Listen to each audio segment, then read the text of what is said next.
482 ඇත්තටම ගත්තොත් ඒක හරි පුදුම විදිහට වෙනස් වෙච්ච රිසර්ච් ඩොලර් 51000 ඊට පස්සේ ඒක 71000 වුණා 71000න් පස්සේ දැන් 76000 වුණා දැන් 79000 ගණක් වෙනවා. ඒ කියන්නේ ඩොලර් 80000ක විතර වාර්ෂික සැලරියක් ලැබිය යුතුයි. එක මාසයකට ගත්තොත් ඩොලර් 6650ක විතර සැලරි එකක්. මේ වගේ සැලරි එකක් ගන්නවනම් ජොබ් එකක් දෙනවා නම් පමණයි ඒගොල්ලන්ට විදේශ රටකින් සේවකයෙක් ඉන්නවා ගැනීම හැකියාව තියෙනවා. ඔබ දන්නවද ඇත්තටම ඩොලර් 6000 ගණක් කියන්නේ ඇත්ත ලොකු මුදලක්.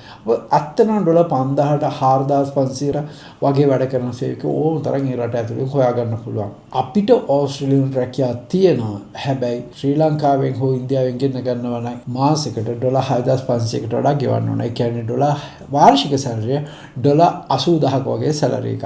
හැබැයි ඕස්ට්‍රේලියානු රජය හරි බුද්ධිමත් ක්‍රමයකට මේක පාලනය කරන්න පෙළඹිලා තියෙනවා. මොකද හේතුව ආයෝජකෙක් හෝ කම්පැනි එකක් බලන්නේ අඩුපාඩියට වැඩක් කරගන්න පුළුවන් කෙනෙක් ඒ රට ඇතුළේ හොයන. හැබැයි එහෙම අවස්ථාවක් නැතිකොට ඔවුන්ට පුළුවන් අන්න විදේශ රටකින් ගෙන්න ගන්න. මෙතනදී අසයිසම ජෙනුයින් අයට ජෙනුයින් ක්වොලිෆිකේෂන් එකක් තියෙන්න ඕන, ජෙනුයින් සුදුසුකම් තියෙන්න ඕන. ඒ වගේම ඒ රටේට අත්‍යවශ්‍ය සේවාවක් නම් ඒ රටේ ඇතුළේ කෙනෙක් හොයාගන්න නැතිනම් අන්න ඒ විට ඒ කම්පැනි එවිනි පඩියක් දීලා හරි කමන්නේ විදේශ රටකින් ගෙන්වා ගැනීමේ හැකියාව තියෙනවා.